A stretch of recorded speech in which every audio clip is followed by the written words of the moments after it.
ఏదైనా సన్నివేశం జరుగుతుందనుకోండి, అది కనబడకపోతే వాళ్ళు అడ్డం ఉండారు, వీళ్ళు అడ్డం ఉండారు, వీళ్ళు అడ్డం ఉండారు అంటారు. దేని వాక్యానికి అడ్డం రారు. దేని వాక్యం విన్నా చోళల్లో వింటా ఆడ కూర్చుంటే ఏంది. సో చాలా ప్రాముఖ్య అంశంలోకి వస్తున్నాం. ఒకటో మాట, ఇది ఎన్ని సంవత్సరాల నుంచి వింటున్నాం కదా, క్రీస్తు పలికిన 7 మాటలు, సప్త పలుకులు అని మన జీవితాల్లో నీకు ఊహ తెలిసినప్పటి నుంచి ఈ 7 మాటలు వింటూనే ఉంటాం. కానీ జీవితాల్లో మార్పు అనేది రావడానికి యేసుక్రీస్తు ప్రభువారు నీకు మరలా ఈ క్రీస్తు శ్రమలు పడిన వేదనను చూపించడానికి, నీలో మార్పు తీసుకోవడానికి మరొక గుడ్ ఫ్రైడే నీకు తీసుకొచ్చాడు. That is good Friday. Good Friday అంటే ఏంది? మంచి శుక్రవారం. హ్యాపీ గుడ్ ఫ్రైడే చెప్పండి. చెప్పరు. చెప్పుకోండి పక్కన వాళ్ళకి. హ్యాపీ గుడ్ ఫ్రైడే అన్నా, హ్యాపీ గుడ్ ఫ్రైడే కానండి అనం. సండే చూడండి, హ్యాపీ ఈస్టర్, హ్యాపీ ఈస్టర్. ఏం ఇది? అసలు శిశులైన రోజు యేసుక్రీస్తు ప్రభువారు ఆ శిలువలో చనిపోకుంటే మన పరిస్థితి ఇలాగ ఉండేది కాదు. సో ఒకటో మాటలో దాగి ఉన్న ఆణిముత్యాన్ని మీ ముందు తీసుకొచ్చారు. ఏ మాట తెలుసా? ఎప్పుడు స్త్రీల పాత్రనే. స్త్రీ శక్తి ఎక్కువ. ఉచిత బస్సులో ఉండి కారణంగా స్త్రీ శక్తి పవర్ ఎక్కువ అయిపోతుంది. మన రావడం లేదు. సో మొట్టమొదటి మాట ఏది? తండ్రి వీరేమి చేయించున్నారో వీరు ఎరుగరు కనుక ఇది నాకు క్షమించే గుణం రావాలి. దమ్ము ధైర్యం. వాడు నీకంటే సరిపోదు, వీడి సరిపోదు. ఏదది? క్షమించే గుణం. నా క్రీస్తు క్షమించే గుణం. నువ్వు ఎలాంటి గుణం? మన తండ్రి క్షమించే గుణం. మనం ఎలా ఉన్నాం? కాబట్టి క్షమించే గుణం ఉండాలి. రెండోది ప్రార్థించే గుణం ఉండాలి క్రీస్తులో. ఎలాంటి పరిస్థితుల్లో కూర్చుని ప్రార్థన చేస్తున్నాడు తెలుసా? ఏసీలో కూర్చోలేదు, కూలర్ కింద కూర్చోలేదు. ఏసీలో కూర్చునే వాళ్ళంతా అడ్రస్ లేకుండా పోయినారు. కాబట్టి క్రీస్తు పడిన శ్రమలు ఒక్కసారి జ్ఞాపకం చేసుకోండి. రెండవ మాటగా చాలా ప్రాముఖ్య అంశం. రెండవ మాట ఏం తెలుసా? నేడు నాతో కూడా పరదేశిలో ఉందువు. నేను కీ పాయింట్ తీయబోతున్నాను దీంట్లోంచి. పరదేశ్ ఇది చాలా ప్రాముఖ్యతం నవేడేస్. ఈ దినాలలో నేడు నీవు నాతో కూడా. ఇంతకు యేసు ప్రభు వారు ఈ గెత్సెమనే టు గొల్గొతా ప్రాంతం నుంచి గెత్సెమనే తోటలో నిన్న శుక్రవారం దినాన మనం ప్రభురాత బల్ల తీసుకోవడానికి నీకు దమ్ము ధైర్యం ఉండాలి. అంత పవిత్రమైనది గెత్సెమనే తోటలో ఆయన స్టార్ట్ చేస్తే గొల్గొతా ప్రాంతం నుంచి అక్కడి నుంచి దాదాపు 1.5 కిలోమీటర్స్, దాదాపు 40 నిమిషాలు పడుతుందంట. అది గెత్సెమనే నుంచి గొల్గొతా వరకు దాదాపు గంట సేపు పడుతుందంట. ఎట్లా ఉంటుందో ఆలోచించండి. కొద్దిసేపు ఎండలో నువ్వు నిలబడితే అబ్బా అన్న చాలా అలసిపోయినానన్నా, నా ఎండ పడుతున్నా, నీళ్ళు ఇన్నన్నా, దాహమైందన్నా అని అంటాం. సో ఈ గెత్సెమనే టు గొల్గొతా పలుకులు, ఆ పలుకులు ఇది ఈ 2 ప్రాంతాలు జెరూసలేముకి దగ్గరలో ఉన్నాయి.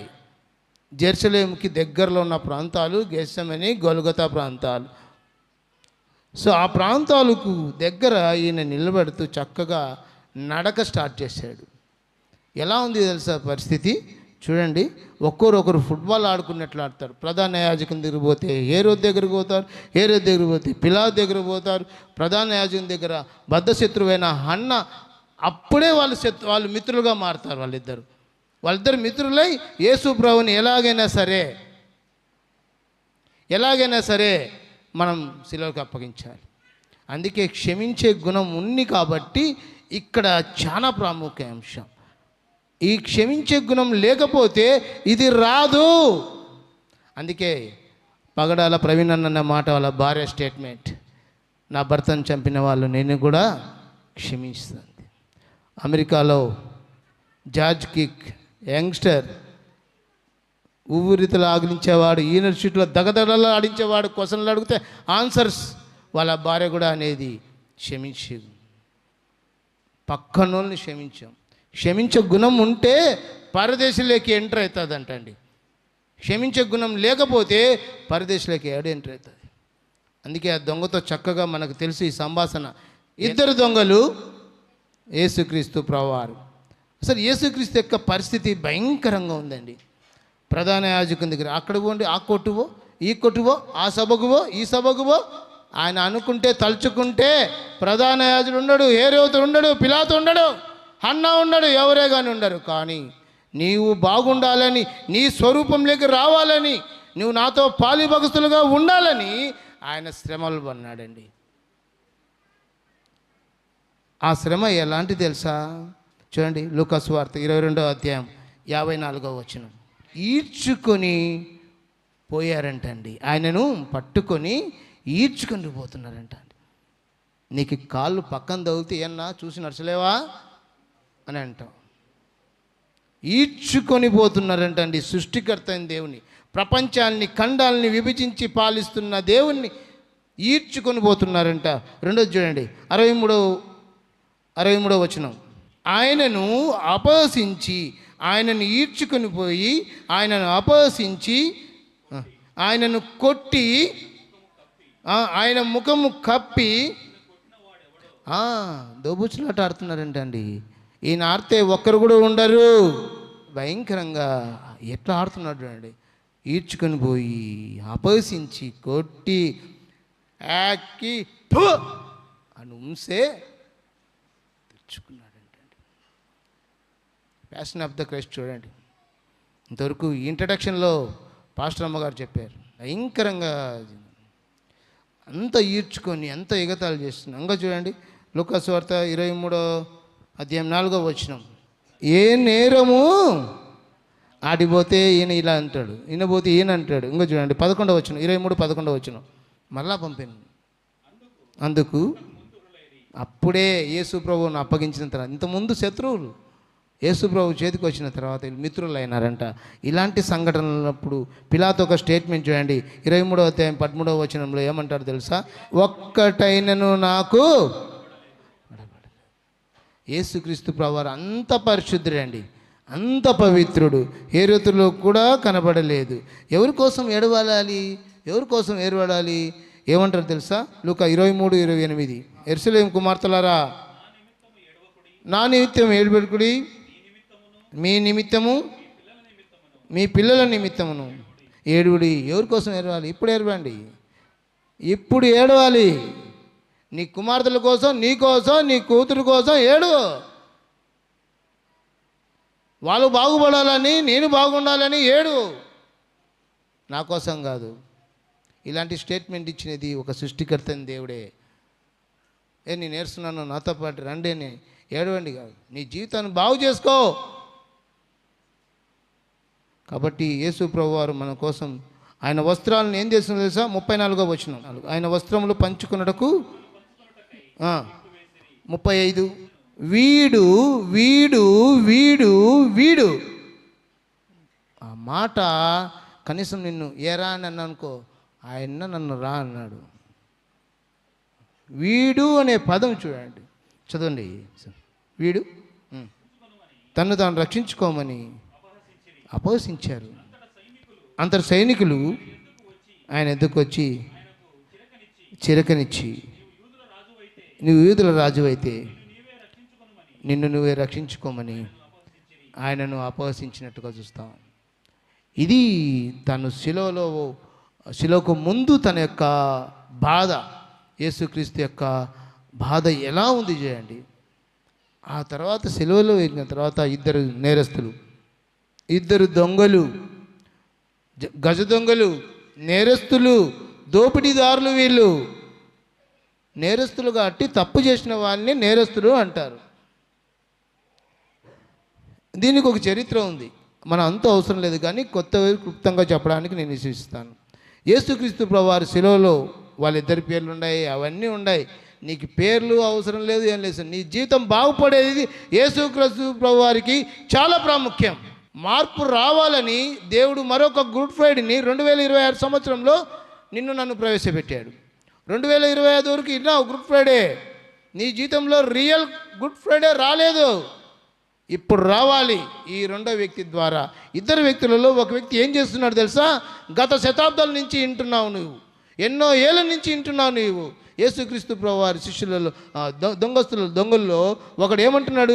ఎగతాళిగా మాట్లాడతాడు. ఒకడు ఏమంటున్నాడు? అపహసిస్తున్నాడు. ఒకడు హేళన చేస్తున్నాడు. నీకు భయం లేదా? ఎవరితో మాట్లాడుతున్నాడు తెలుదా? సీఎంతో కూర్చొని ఇలాగే మాట్లాడు, అడ్రస్ లేకుండా చెప్తాడు నిన్ను పిఏ సిస్టమ్ వాడు. ఎవరితో మాట్లాడుతున్నావు తెలుదా అని పక్కనోనికి బల్బు వెలిగింది. పక్కన దొంగవానికి రెండోనికి, ఒరే మనం చేసినది తప్పు చెప్తా అంటాం. రే ఫ్రెండ్, రే దోస్త్, నువ్వు చేసినది తప్పు. యేసుక్రీస్తు ప్రభువారు సైలెంట్, కానీ మాట్లాడిన తర్వాత జీవితము చేంజ్ అయిపోతుందండి. నీ లైఫ్ మారిపోతుంది. ఆయన అబ్జర్వేషన్ చాలా ఇంపార్టెంట్. చాలా పరిశీలిస్తుంటాడు. ఏం మాట్లాడతాడు? ఈ దొంగ ఏం మాట్లాడతాడు? ఒక దొంగ మాట్లాడుతూ అంటే కదా, తన పాప స్థితిని ఒప్పుకోలేదు. ఇంకేం తెలుసా? దేవునికి భయం లేదు. ఇక్కడ కూర్చుని నటిస్తుంటాం దేవుని భయం. ఓ అన్నకు తినాలి, అక్కకి తినాలి, బయట కూర్చోంటాం, ఇక్కడ కూర్చోండి, అక్క వచ్చి బయట లోపల అక్కకు భయపడితే మనకి. దేవునికి భయపడి దేవుని వాక్యాన్ని నీలో జీర్ణమైతే రావాలి. నాకు ఆహారం కావాలని పరిగెత్తుకుంటూ వస్తే సో ఈ దేవునికి భయపడేవారు కాదు, పశ్చాత్తాపడిన జీవితం. మనసు మార్చుకోలే, అవకాశాలు వచ్చాయి, అవకాశాలు మళ్ళీ రావు. 2027 సంవత్సరంలో నువ్వు నేను ఉంటామో లేమో, అవకాశాలు మళ్ళీ రావు. రెండవ దొంగ అంటాడండి, 39వ వచనం చూడండి, 23వ అధ్యాయం 39వ వచనం. నీవు క్రీస్తుని కదా, మమ్మల్ని కూడా రక్షించుము అని చెప్పాను. అయితే రెండో వాడు, రే నిద్రపోతున్నావు, మేల్కో, గద్దిస్తా అంటే వాడేం చేయాలి? నువ్వు నాకు గద్దించావు, నువ్వే ఏమన్నా చెప్పినావు అనుకో, నువ్వు నాకు చెప్పేవాళ్ళవే. పొరపాటున కొడుకుకు తండ్రి చెప్పినా నువ్వు నాకు చెప్పేంత వానివే. కాబట్టి ఏమంటున్నాడా? గద్దిస్తా అంటే ఇవనికి భయపడవా? భయం లేదా? దేవుడంటే భయం, గడగడగడగడ వణకాలి. యేసేపు వణికాడు. దేవుడంటే భయం, దేవుడు చూస్తున్నాడు అని పారిగెత్తాడు. పక్కన సృష్టికర్తను దేవుని పెట్టుకొని అప్పటికి యేసుక్రీస్తు శిలువను అప్పగించకముందు ఈ దొంగలు చూసింటారు. ఈయన చేసే ఆశ్చర్యకార్యాలు, అద్భుత కార్యాలు అన్నీ తెలుసుంటుంది. ఈ దొంగ ఎందుకు పశ్చాత్తాపం రాలేదో అక్షంగా. ఈ దొంగకు గద్దించి భయం లేదా? ఈ భయభక్తులు నీ జీవితంలో నరనరాలకు తెగాలి అని చెప్తూ, మనకైతే ఇది న్యాయమే,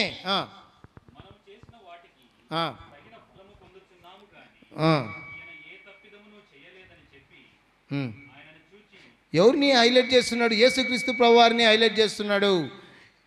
ఈయన ఏ తప్పిదం లేదండి. నిన్ను గద్దిస్తా అంటే ఆయన ఉమ్మి వేర్చుకున్నారా? ఏ తప్పు చేయని ఈయన నీ కోసం బలి అయ్యాడు. మాంసం ముద్దలాగా తయారైపోయినాడు. ఎన్ని సంవత్సరాలైనా నువ్వు గుడ్ ఫ్రైడే అయిన బట్టి క్రీస్తు లాంటి మనస్సు రావడం లేదా? ఈ దొంగలో రియాక్షన్ మొదలైంది, రీఛార్జ్ మొదలైంది. ఛార్జింగ్ పెట్టుకున్నాడు క్రీస్తులో. అబ్బో ఈయన సృష్టికర్తని దేవుడు. ఈయన తెలుసా పరదేశం ఉందని? ఈయన తెలుసా పరలోకం ఉందని?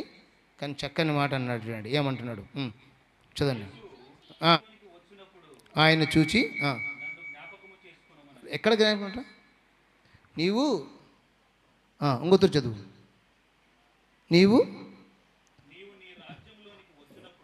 నీ రాజ్యంలోకి వచ్చినప్పుడు నన్ను జ్ఞాపం చేసుకోనము. నీ రాజ్యంలోకి వచ్చినప్పుడు నన్ను జ్ఞాపం చేసుకో ప్రభువా. అప్పుడు యేసు ప్రభు రియాక్షన్ చూడండి. ఎప్పుడు మాట్లాడినారు తెలుసా? రైట్, యాక్షన్స్కి రియాక్షన్ చూడండి. అందుకైనా నీవు నాతో కూడా పరదేశులో ఉందువని నిశ్చయముగా. ఈ దొంగ దూషించినాడు, వీనికి పరలోకం లేదు అనలే. వీళ్ళు టైం సమయం ఇచ్చాడు.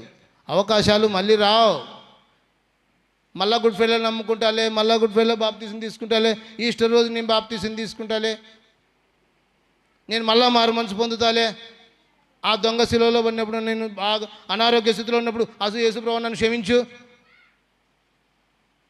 ఇట్లా అవకాశాలు ఇస్తే పర్వాలే. ఇకపోతే అఖిల్ మన ముద్దని తెలుసు అందరికీ, యంగ్స్టర్. అవన్నీ చేసినవన్నీ పక్కన పెట్టాలి. మరణం ఎప్పుడు వస్తుందో మన ఆలోచనలు మారాలి. వాళ్ళు అట్లా చేసినట్టు ఇట్లా ఇవన్నీ వద్దు, నువ్వు చేంజ్ కావాలి. మనసు దొంగ లాంటి స్వభావం.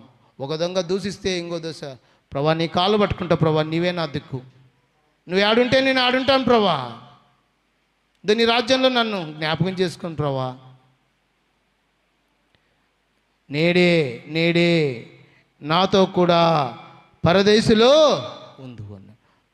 నేడే నీవు నాతో కూడా పరదేశిలో ఉందు. ఈ విషయాన్ని నేను ఎక్స్ప్లెయిన్ చేసి ముందుకెళ్తాను. నేడు అనే దాని దగ్గర సమయం, నీవు నాతో అనేది కూడా సహవాసం, పరదేశ్ అనే దగ్గర స్థలం. బాగా గుర్తుపెట్టుకోండి. సమయం, సహవాసం, స్థలం. సమయం, సహవాసం, స్థలం. ఏంటి? నంబర్ 1 నిద్రపోతున్నారా? నంబర్ 1 సమయం, నంబర్ 2 సహవాసం, నంబర్ 3 స్థలం. రైట్. ఈ సమయం మిల్లికి అవకాశాలు మళ్ళీ రావు. సమయాన్ని నువ్వు సద్వినియోగం చేసుకో. ఎన్నిసార్లు వింటావో మెసేజ్లు, ప్రసంగాలు భయంకరంగా వింటావు, యూట్యూబ్లో చూస్తూ ఉంటావు. ఈ సమయాన్ని నువ్వు సద్వినియోగం చేసుకోవాలని దేవుడు చెప్తున్నాడు. ఎపిసి రాసిన పత్రిక 5వ అధ్యాయం 16వ వచనం. అజ్ఞానుల వలె కాక జ్ఞానుల వలె నడుచుకున్నట్లు నీవు జాగ్రత్తగా చూసి. అజ్ఞానంగా ఉండొద్దు, ఇంకా గుడ్డని మాదిరిగా ఉండొద్దు, ఇంకా అజ్ఞాంధకారంలో ఉండొద్దు, అంధకారంలో బతకద్దు. నీకు తెలుసు నీ జీవితంలో తప్పేంది ఒప్పేందో తెలుసు. నువ్వు ఇంకా అంధకార జీవితంలో బతుకుతున్నావు, అజ్ఞానంగా బతుకుతున్నావు. పిల్ల వయసు అంటే తెలుసు. ఇప్పుడు పిల్ల వయసు అన్నా కూడా అన్నీ తెలుసు, టెక్నాలజీ పెరిగే కొద్ది. సో అజ్ఞానంగా నువ్వు బతుకుతున్నావు, జ్ఞానంగా బతుకో. పౌలు ఎపిసి సంఘానికి రాస్తూ, విశ్వాసుల సంఘం దృఢమైన సంఘం, చూస్తే మాదిరికమైన సంఘం, అలాంటి సంఘంలో ఏమంటున్నా తెలుసా? విశ్వాసులందరికీ చెప్తున్నాను, మీరు మళ్ళీ అవకాశాలు రావు. సమయాన్ని నీవు సద్వినియోగం చేసుకో. Be careful. దేవుడిచ్చిన అవకాశాన్ని మళ్ళా నువ్వు దుర్వినియోగం చేసుకోవద్దు, సద్వినియోగం చేసుకోవాలని దేవుడు ఇష్టపడుతున్నాడు. ఏ ఒక్కరూ నశించిపోకూడదని యేసుక్రీస్తు ప్రభువారు శిలువలో మరణిస్తే, నీ దారి నీ సొంత జ్ఞానంతో, అజ్ఞానంతో, అంధకారంతో నీ ఇష్టానుసారంగా వెళ్తున్నావు. ఒక్కసారి ఆలోచిద్దాం. ప్రసంగిలో 3వ అధ్యాయం 11వ వచనం ఒక్క చదవండి, అది చెప్పి మిగతా దాంట్లోకి వెళ్తాను. ఆయన నియమించినాడండి, కాబట్టి ఈ సమయాన్ని చాలా సద్వినియోగం చేసుకున్నావు. ఈ సమయాన్ని నువ్వు మళ్ళా ఎంతసేపు కూర్చుంటాం తెలుసా? మనం 3:30-4 గంటల సేపు వాక్యం వింటాం. ఈ సమయంలో నువ్వు ఇంకా రక్షణ పొందలేకపోతే, అందుకే దేవుడు మళ్ళా నీకు ఈ దొంగను చూపిస్తున్నాడు. ఏ దొంగలాగా బతుకుతున్నావు, ఏ దొంగలాగా ప్రవర్తిస్తున్నావు? నటించే జీవితం, నాట్యమైన జీవితం, ఈ పనికి రావు. అక్క ముందర నటించవచ్చు, అన్న ముందర నటించవచ్చు, ఆకు వాళ్ళ ముందర నటించవచ్చు. క్రీస్తు నిన్ను బయట పెడితే నీ జీవితం బండారం బయటపడుతుంది. ఇంకా అవకాశాలు ఇస్తున్నాడు దేవుడు. కాబట్టి సమయాన్ని నువ్వు సద్వినియోగపరుచుకున్నావు. అజ్ఞానం కాకుండా, అంధకారం కాకుండా జ్ఞానంలాగా బతుకుదాం. రెండోది సహవాసం. సహవాసం నీవు నాతో కూడా ఉందువు. నాతో. ఇప్పుడు నాకు చంద్రబాబు గారు వచ్చినాడు అనుకోండి, నా దగ్గరికి వచ్చి, ప్రసాద్ నా ఎంబడి రాండి అన్నా అనుకోండి, నాకు ఎంత హ్యాపీగా ఉంటుంది. జనరల్గా ఆలోచించండి, నాకు ఎంత హ్యాపీ. నేను పోతేనే భాస్కర్ అన్న ఫోన్ చేస్తాడు నాకు, అన్నా నా కొడుకు ఒక జాబ్ చూడున్నా. జనరల్గా కామన్, అన్న నా కొడుకు ఒక జాబ్ చూడున్నా. అంతేకాదు, ఇంకొకరు వచ్చి, అన్న ఏదన్నా పథకాలు వస్తాయేమో, ఆ పథకాలు నాకైనా ఇప్పిన్నా. నాకు ఫోన్లు ఎక్కువ వస్తాయి. దేవుడు ఏమంటున్నాడంటే, నా నుంచి రికమెండేషన్ కాదు, సృష్టికర్తకే రికమెండేషన్ చేసుకోవచ్చు నువ్వు. సహవాసం, అది సహవాసం. ఆయనతో సహవాసం చేయాలంట. యేసుక్రీస్తుతో సహవాసం అంటే దావీదు యోనా ఎట్లున్నాడు తెలుసా? దావీదు బైబిల్ స్టడీలో ఉన్నాడు, అంత యోనాతాను చర్చిలో ఉన్నాడు ఈ టైంలో. అంటే ఈ టైంలో ఆ ఫంక్షన్లో ఉంటాడు. ఇది మనస్సు ఎరిగిన క్రీస్తు చేసిన మనసు. నీ ఫ్రెండ్స్ సర్వీస్ వెళ్తాడు, మీ ఫ్రెండ్ ఆడున్నాడో చెప్తాడు, పలానా వ్యక్తి ఆడున్నా అంటే అదో వాడు తాగుపోతాడు, అక్కడ వాని దగ్గరే ఉంటాడు. వాడు తిరిగిపోతే ఉంటాడు. బ్రాందీ సారే ఉంటాడు. సిగరెట్ బాగా తాగుతాడు కదా, వాడి గుంపు ఆడే ఉంటాడు, గుంపు అంతా. కాబట్టి సహవాసము, నీవు నాతో కూడా అనేటప్పుడు దొంగ ఎంత సంతోషపడిందో తెలుసా? అంత సంతోషపడింటాడు. ఆయన వస్తుందో లేదో అవుట్ ఆఫ్ క్వశ్చన్, ఇంతకు నమ్మినాడో లేదో అనేది చాలా ఇంపార్టెంట్. ఖచ్చితంగా నమ్మినాడు. రేపు ఆపొద్దాం దొంగను చూడబోతున్నాం మనం. ఎంతమందికి ఆ దొంగను చూడాలని ఇష్టపడుతున్నారు? చేతులు ఎత్తని చూద్దాం. ఇంతే ఇటు చేతులు. నెక్స్ట్ స్టేజ్కి వచ్చేసిపోతున్నాను. సహవాసం చాలా ఇంపార్టెంట్. యోహాను సువార్త 1:3 అది చదువుకుంటూ వస్తే ఆ సహవాసంలో అక్కడి నుంచి ఆ వచనాల నుంచి చదువుకుంటూ రావాలి. చక్కని సహవాసం ఉంటుంది క్రీస్తుతో. సహవాసం చేయాలంటే ఏం చేయాలి? నువ్వు బైబిల్ చదవాలి. ఎప్పుడో ఒక ఈస్టర్కో, ఎప్పుడో ఒక క్రిస్మస్కో నువ్వు బైబిల్ తీస్తావు. సహవాసాన్ని పెంచుకోవాలి. సహవాసాన్ని పెంచుకున్నప్పుడు అభివృద్ధి అవుతావు. సహవాసాన్ని నువ్వు బాగా అభివృద్ధి చేసుకోవాలి. క్రీస్తుతో సంబంధం బాగుంటే ఇతరుతో సంబంధాలు బాగుంటాయి. కాబట్టి నీ సంబంధం ఎవరితో ఉంది? నీ సహవాసం ఎవరితో ఉంది? క్రీస్తుతో ఉండాలని చెప్తున్నాడు. అపొస్తలుల కార్యములు 17:26 చదవండి చాలు. నీవు నాతో కూడా పరదేశంలో ఉందువు. ఇప్పుడు ఈ స్థలానికి వచ్చేస్తున్నాను నేను. సహవాసంలో మనము ఆయనతో పెనవేసుకొని పోవాలి. కాబట్టి ఆ దొంగ సహవాసాన్ని కోరుకున్నాడు. సమయాన్ని, ఇలాంటి అవకాశాలు రావు, మళ్ళీ ఛాన్స్ రావు. నీకు తెలివిలే, భయంలే. దేవుడంటే ఎన్నిసార్లు చెప్పాలి? అక్క కోసం చదవద్దు, అన్న కోసం చదవద్దు బైబిల్. నీ ఆత్మీయ జీవితం కోసం నువ్వు చదువుకో. అవకాశాలు మళ్ళీ రావు.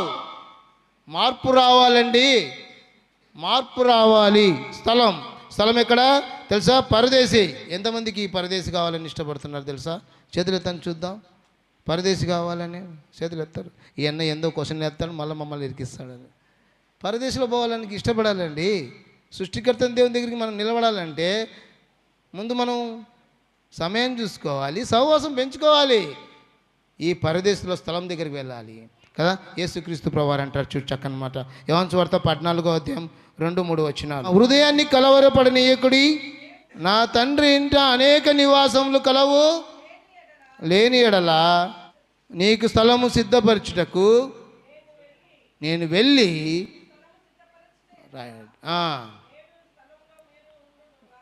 ఆయన డెకరేషన్ చేస్తున్నాడండి. ఆయన అపార్ట్మెంట్ కడుతున్నాడు. పక్క బంగారు లోకం, కొత్త బంగారు లోకం అని టైటిల్. ఆ టైటిల్ చెప్తే అడ్రస్ అలానా అని పోతాం. అది ఈ లోకం చూడ్డానికి సంతోషం. ఈ పరదేశి ఎంత ఆనందం తెలుసా? అంత ఆనందం అండి. ఆ స్థలంలోకి పోవడానికి నువ్వు రెడీనా? దొంగ రెడీ. అవకాశాలు మళ్ళీ రావు. పరలోక రాజ్యానికి పోవడానికి నీకు డోర్ ఓపెన్ చేశాడు దేవుడు. ఆయన నీకోసం ఉమ్మివేర్చుకున్నాడు, ఎగతాళి చేయబడ్డాడు, హేళన చేయబడ్డాడు, అవమానపరచబడ్డాడు. 3 మేకులు ఎలాంటి తెలుసా? భయంకరంగా. అసలుకి ఈ చేతులు మీరు బాగా పెట్టుకునేయండి. ఇట్లా చేయాలి, ఇట్లా పెట్టి ఇట్లా గుద్దితే కాళ్ళు కూడా సెట్ కావు. వినాలి నాన్న, వాక్యం వినాలి. కాళ్ళు కూడా ఎలా వాళ్ళు తెలుసా?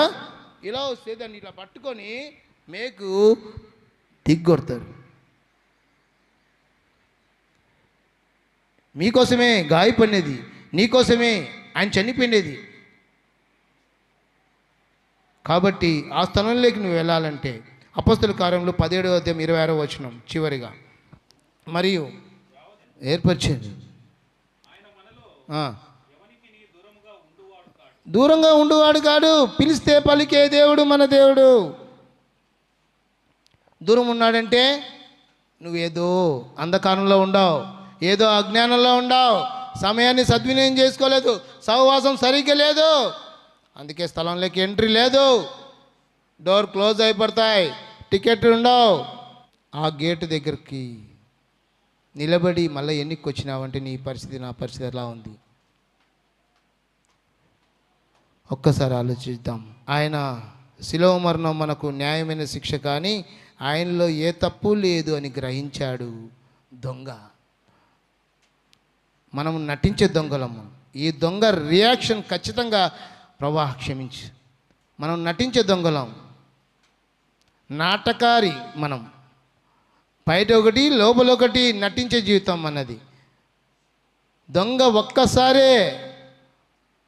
ఒక్కసారే ప్రభా నీలాంటి దగ్గర నిలవడానికి నేను యోగ్యుని కాదు, కానీ నువ్వు వచ్చినప్పుడు నన్ను జ్ఞాపం చేసుకో. రైట్ మై సన్, నువ్వు నాతో కూడా పరదేశంలో ఉండు అని నిశ్చయముగా చెప్తున్నాడండి. ఇంత అధికారం, ఇంత వాగ్దానం, ఇంత ప్రామిస్ ఆయనే ఇచ్చేది, ఆయనే నెరవేర్చేది. చివరిగా ఎఫెసీ రాసిన పత్రిక 5వ అధ్యాయం 2వ వచనం, క్రీస్తు మిమ్మల్ని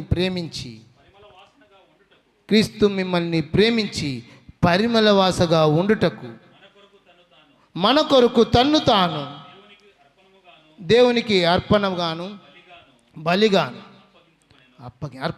బలిగాను నిన్ను ప్రేమించి పరిమళ వాసులుగా ఉండడానికి దొంగ ఆ కొద్ది క్షణాలే పరిమళ వాసులుగా ఉన్నాడు, బతికినాడు. నువ్వు నేను, నీ సాక్ష్యం ఎలా ఉంది? ఇంట్లో ఎలా ఉంది నీ సాక్ష్యం? బయట ఎలా ఉంది? స్థలం దగ్గరికి రావడానికి దమ్ము ధైర్యం ఉందా? గజ గజ గజ గజ వణుకుతాం స్థలం దగ్గర రావాలంటే. ఆ స్థలం దగ్గర రావడానికి దేవుడు ఏంది, మై సన్ నీవు నాలాగా బతుకో. దొంగ లాంటి స్వభావం ఆయన వచ్చేసాడు. అలాంటి బతికలు జీవించు. మొదటి దొంగ మాట్లాడినాడే, అలాగ వద్దు. నువ్వు క్రిస్టియన్సే, తరతరాలు క్రిస్టియన్సే. ఎవరికి కావాలి నీ తరతరాలు? మార్పు అనేది మన జీవితాల్లో రావాలి. మనసు మారాలి, నీలో మార్పు రావాలి. ప్రభాకరన్న అంటే పరిటాల ప్రభాకర్ పరదేశి గురించి చక్కని విషయాలు చెప్తాడు. ఆయన రాజ్యంలో రావడానికి ఆయనతో నీవు పాలిభాగస్తులు కావడానికి ఎంత ఆనందపడతాడంటే, ఆయన రాజ్యంలో ఉండడానికి, ఆయన నీతో ఉండడానికి ఇష్టపడితే నువ్వు పక్కకు తప్పుకుంటావంట. ఆయనను నిన్ను ప్రేమిస్తున్నాడు, ఆయనను నిన్ను లవ్ చేస్తున్నాడు. ఐ లవ్ మై సన్ అని పిలుస్తున్నాడు. ఆయన రాజ్యంలో ఉండడానికి అవకాశాలు మళ్ళీ రావు. సమయాన్ని సద్వినియోగం చేద్దాం, సహవాసాన్ని అంటిపట్టుకుందాం, స్థలంలోకి ఎంటర్ చేద్దాం. ఒక్కసారి మన ఆత్మీయ జీవితాన్ని మరొక్కసారి దేవుని ముందు ఉంచుతాం. కళ్ళు మూసుకో.